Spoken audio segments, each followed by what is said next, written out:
เอาแห้งเลยคือกันกับมาไปน้องเพิ่นสนะให้ไปดิ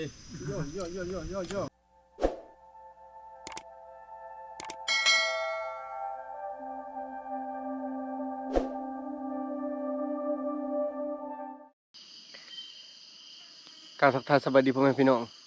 สวัสดีกับบรรยากาศตอนเช้ามื้อนี้ก็คือเป็นมื้อสุดท้ายแล้วได้อยู่ป่า4มื้อกับ3คืนมื้อนี้ก็สิพากันกลับบ้านกลับซองอันนี้คือบรรยากาศสดๆเลยพี่น้องเอ้ยเย็นเย็นคักตอนนี้คืออันนี้แคมป์เสระนองอ่างเก็บน้ำเสระนองอากาศเย็นสดชื่นเลยตอนเช้านี่ป่าบอนนะเสียดายเมื่อวานนี้มีลมเล็กน้อยนะแล้วก็ข้าไปหาอยู่หากินลัดแรงกันก็เลยบ่ได้พากันใส่หมองไว้คันบ่ใส่หมองนี่ก็พอได้ปิดพอได้นั่นอยู่เพราะว่าปลามันก็ถึกอยู่ช่วงนี้นะบอนคักอลิบองมันเดียวเลย3บาท3 บาทเลยนะโอ้งามบรรยากาศตอนเช้านี่อืมลงไปลุมไปไต่พุ่นก็จะเป็นเขื่อนไฟฟ้าตอนนี้ก็จะเป็นกังหัน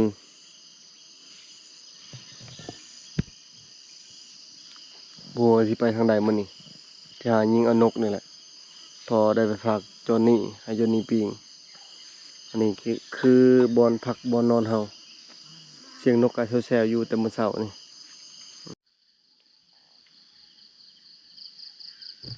เสียงไก่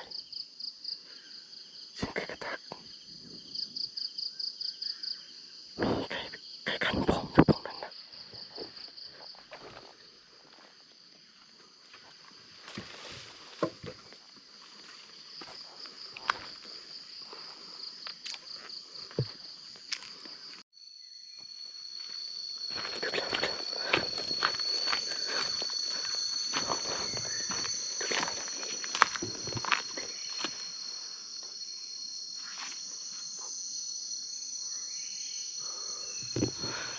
ตัวใหญ่เลย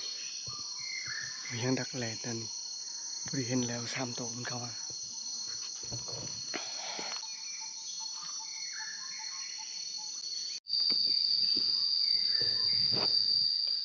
ทีมงานเฮาทางนี้ก็สิเป็นเบาหำและทางนี้เป็นเบาพาง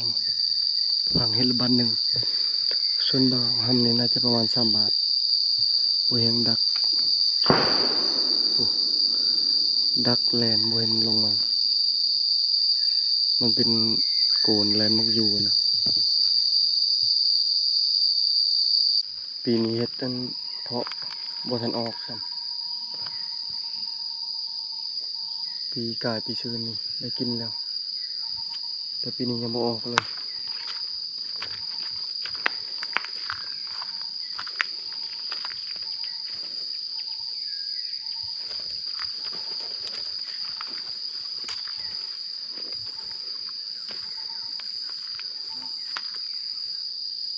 ส่วนหลายจะออกเทื่อนี้เฮ็ดเพาะนะ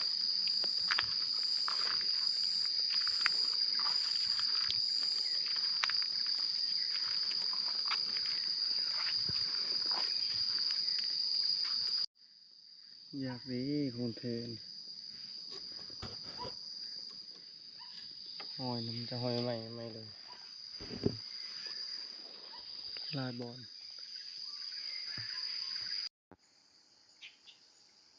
เบิ่งปลาลินนำนะ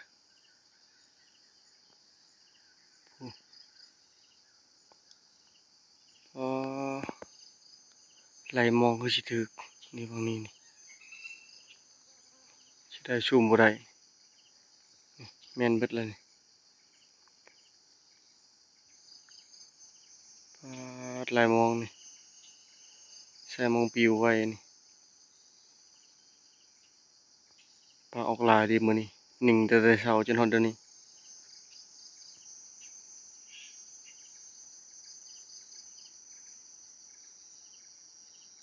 โอ้ยคือสิแม่นพวกปลาย้อนแล้วก็ปลานางแม่นเบิดเท่านั้นน่ะสุดอยู่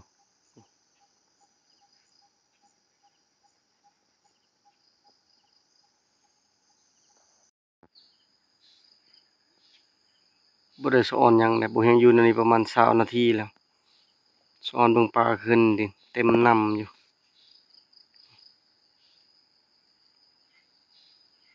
คิดว่ามันจะแม่นพวก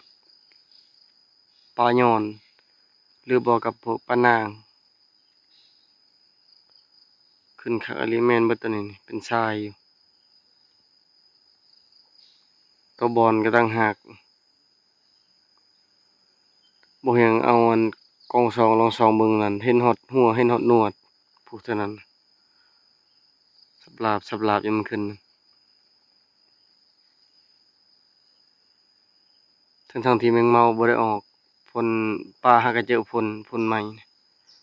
โดนแล้วบ่ได้ตกในหอบหลายเดือน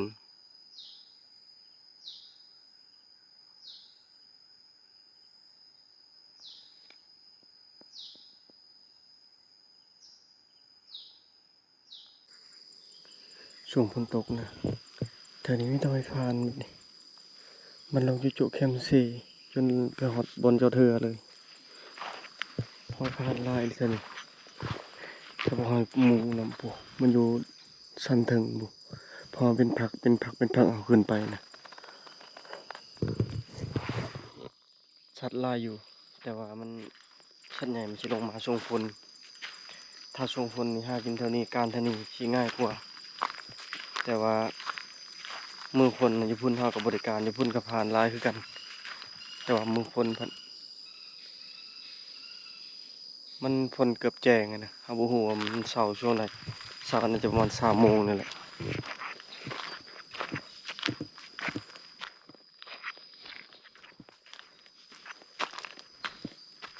มันก็หกเลยตอนนี้พากันมาครบแล้วบ่เฮงได้ช่องแต้มมันได้แต่นกอาหารเอาแห้งคักเลย คือกันกับมาพี่น้องเพิ่นสนะเป็นมีทั้งไข่ทั้ง บ่พัง ได้ยังบ่ฟังนะ สบายดีได้นกซองแล้วก็ได้เพิ่ง เอาเพิ่งให้เราได้เอาจูดเอา จุดแล้วก็เอาใหม่ไปแทง ไม่แทงเอา แทงตก หัวน้ำหัวบ่มีเลย บ่มีเลย เบิดแล้วแต่มันห่างเลย เพิ่นตกตลอดเลย มีอันนั้นบ่ตัวอ่อนบ่ ตัวอ่อนมีอยู่ เห็นอยู่ มีแต่ตัวอ่อนแล้วตรงนี้มันตก มีแต่อ่อน มันหมุนนะ บ่น้ำมันฉลามันบ่ตกแต่มันติดกับไม้เลยเด้ ยันยังบ่ทันเอา อันนี้น่ะมัน ยังสำนี่เรือบนนั้นยังสำนี่ น้ำน่ะ สำนั่น น้ำแต่มันน้ำบ่หลาย หมดแล้วห่าง มันห่างแล้วเนี่ย จะได้พันไหมได้ยัง ในนก ตัวโตจ้ะนะ ชี้เตรียมหาเตรียมกับตัวนกอันแล้ว อืมบ่เห็นได้แต่2 ตัว เมื่อยแห้งเลยป้าทุกข่อยนอนตากแดดกินบ่ฮู้เมื่อเลย อืม นอนตากแดดจนเป็นแนวอื่นนะแต่ มันจังได๋เนาะเป็นอากาศ แม่น ข้อยก็รู้สึกบ่สบาย เจ็บหัว ข่อยเมื่อยแห้งขึ้น อายว่ายิงนะ มันไหลกินแล้วได้ สุดท้ายบ่พังจนเอาได้ มันบ่ได้ให้ พันไม่คิดตัวบ่พังนี่ว่าสิไปเอานี่สุดท้ายบ่พังเอาเองสิได้บ่มีน้ำมีแต่ตัวอ่อนนะ ค้างไปก่อน แล้วสิแม่นี่นะ ว่ากินบ่ได้ตัวนี้นะเป็นยังสิกินบ่ได้กินแล้วมันแพ้ บ่มีแนะนำ กินบ่ได้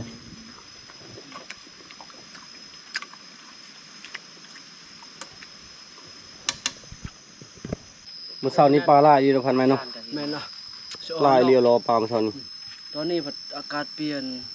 มันฮู้ว่าพายุสิมาบ่หรือว่าฮู้ว่าอันแดดสิออกหรือจังไดเนาะออกหลายลิมื้อนี้แต่เกิดมาเห็น2 เทื่อแล้วปลามันลินน้ำเต็มอยู่ตำวังตำหยังนะปลาเบิ่งสิเป็นพวกปลานาง แม่นได้มีหมองไปกอดเนาะตอนมันลิน เออ เนาะ กวด ได้เนาะ คักเด้กอดคักเด้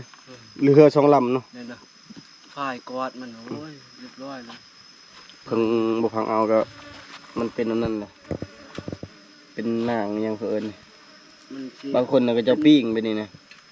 เป็นตัวเป็นแม่มันนะ มี ห้างเลยเด้ มันก็แซ่บแบบหนึง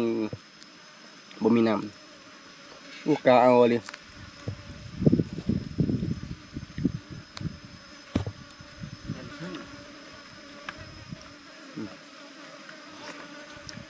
อยากเข้ายังก็แซ่บเบิด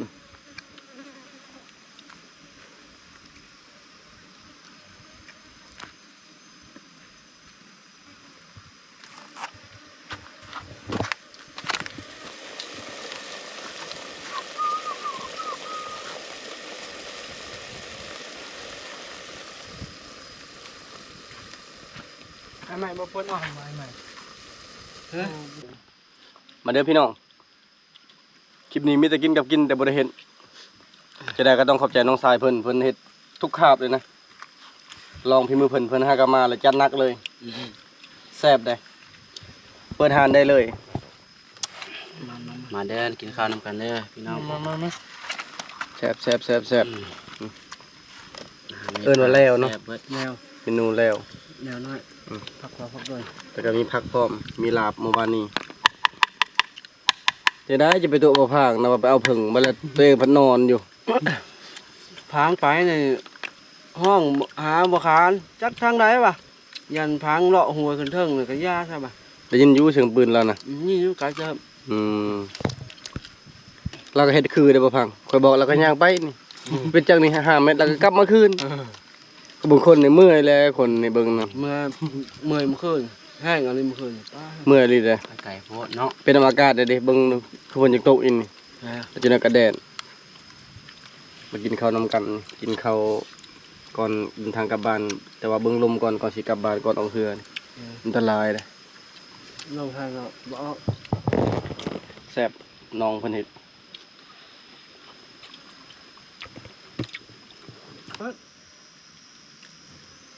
อีกบ้านเขาให้พอดี ให้เพิ่นดูทางแล้วยังให้บ่ นี่แต่มันอันยืนหนุ่มพุ่นนะเอากันมันบ่คือหยัง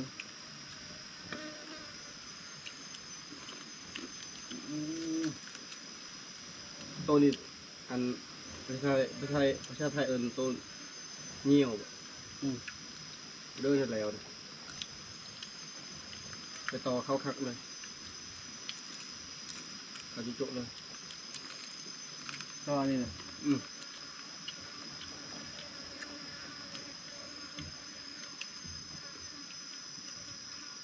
ลุงนี่มาไปกับนกมัน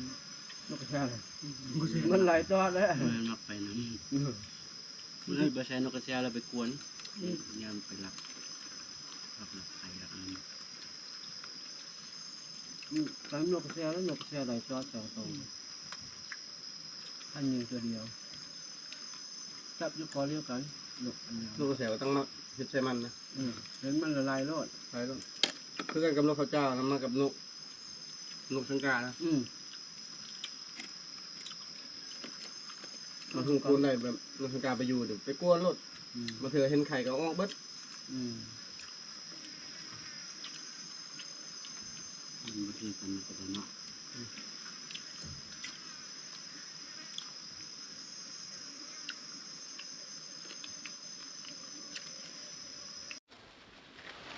บ่พังเก็บอาหารเก็บบ่ปันอยู่บ้านนั่นแหละกรอบคักเลย มีกระสอบอันนี้คือทางใส่อย่างกระสอบอยู่อันนี้ ใส่เปล่าป่ะ ถึงเวลากลับแล้วกูเขาบอกเขาบัดลมก็ถือว่าบ่แห้งปกติฉันนี่นะเมื่อวานนี้ก็ซ้ำนี่คือตอนนี้12 โมงปลายฮอดเฮือนประมาณ2 หรือ 3 โมงเพื่อเอาเครื่องขึ้นเกงลีนกับเฮาก็เอาไว้เพื่อลมเนี่ยนะคันลมแห้งเฮาก็หยุดเรือเอาเบิ่งผลงานที่สมอนเพิ่นปลูกไว้มื้อนั้นเพิ่นปลูกไว้4 เม็ด5 เม็ดยังเหลือแต่2 3 เม็ด2 3 ต้นมักถั่วดอกออกตัวนี้มีแนวกินนั่นนะเพอมีดิหอยพานมาลงมาจุมันพูดเลยหอดเหือเลย มีแต่หอยพานมาเท่านี้คือช่วงฝนตกนั่นนะสัตว์มันออกลายเท่านี้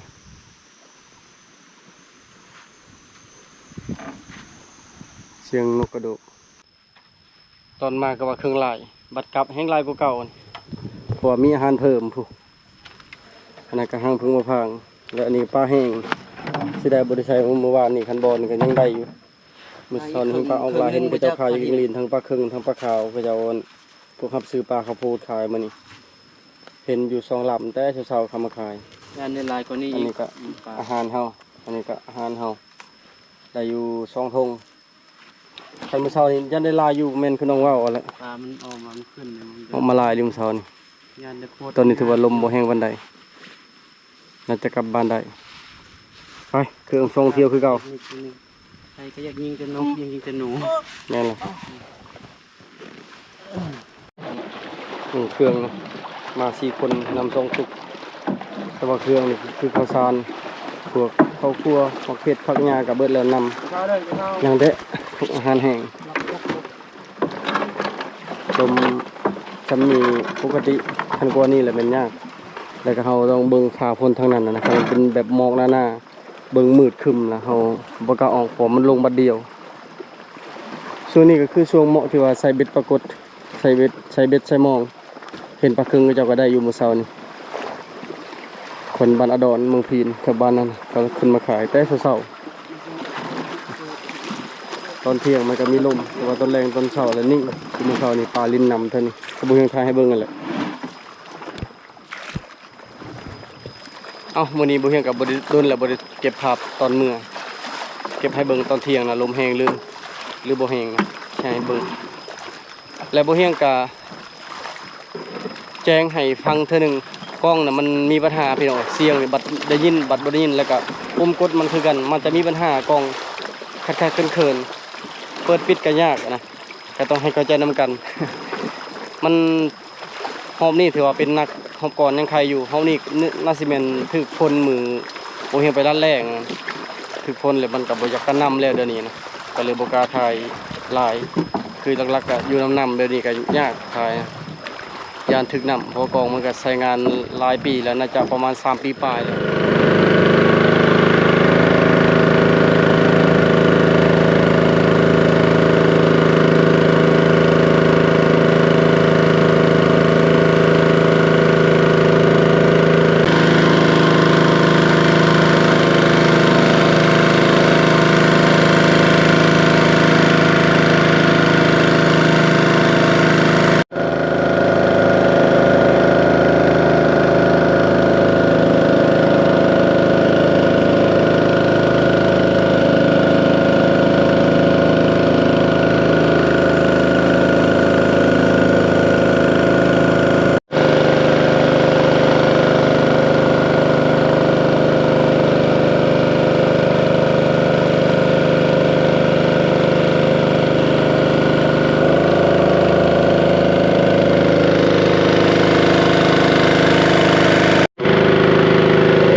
ทีมจะเจ้าอยู่อันค่ากินทีมงานท็อปรูนะเจ้าเฮ็ดตู้ไม้แล้วนะผู้ไอ้ดองกลับหรือยังคือบ่เห็นไอ้ดองมื้อนี้หรือว่าไอ้ดองพากันขึ้นไปอยู่นำให้อยู่ถึงบ่จักว่าเจ้าเฮ็ดให้อยู่ถึงแต่ก็มีอยู่เด็กน้อยนั่นยังบ่ได้มีเวลาไปแวะเขามีแต่ไปไกลตลอด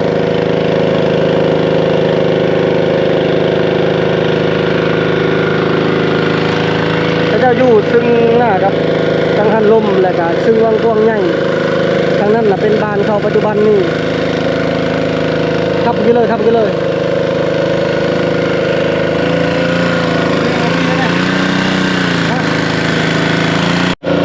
ตอนนี้ถือว่าใกล้ฮอดท่าบ้านเฮาแล้ว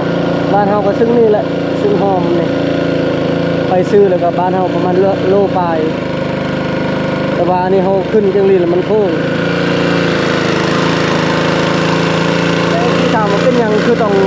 งตัดตรงนี้นะตรงนี้ก็คือถ้าเขาไปนี่มันก็พูดเกี่ยวไปพูดอีกมันเป็นอ่าวนะอ่าวมาใส่เวลาประมาณ2-3 โลถ้าว่าเกี่ยวไปพูนไปตามพังแล้วเกี่ยวลงไปพูนแล้วมันซ่าก็เลยต้องตัดซื่อตรงนี้นะตัดซื่อตรงนี้เพราะตรงนี้มันเป็นอ่าวกว้างคือตรงนี้คือกันนั่นแหละแต่บนนี้แหละที่ย่านชุดเวลาลมแห้ง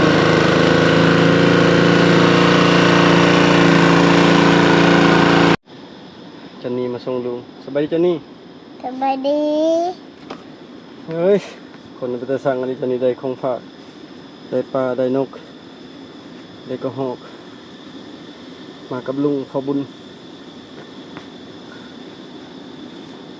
เจ้านี่อาบอยู่บ่น้ำแข็งๆแล้วแหละมากินน้ำเลยกินน้ำเจ้านี่ก่อนบ่ไหวให้เบิ่งน้ำเบิ่งนี่นะคุณคักเลยนี่เป็นทรงสีตอนนี้มาฮอดเกียงลีนเบิ่งบรรยากาศในเกียงลีนคือเก่ามาเปิดคลิปมาเป็นคลิปอยู่พี่อันนี้คือศาลาหอคอยโอ้เมื่อยพอดีอายมาหับกับเจ้านี่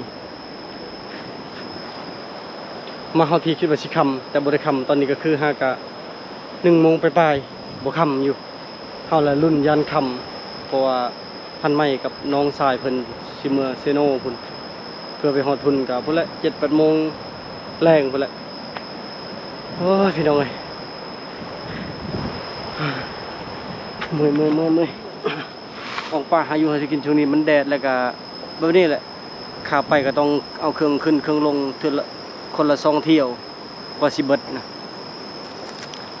เมื่อยในเข้าป่าเดี๋ยวนี้กล้องกับเพโทรศัพท์กับเพ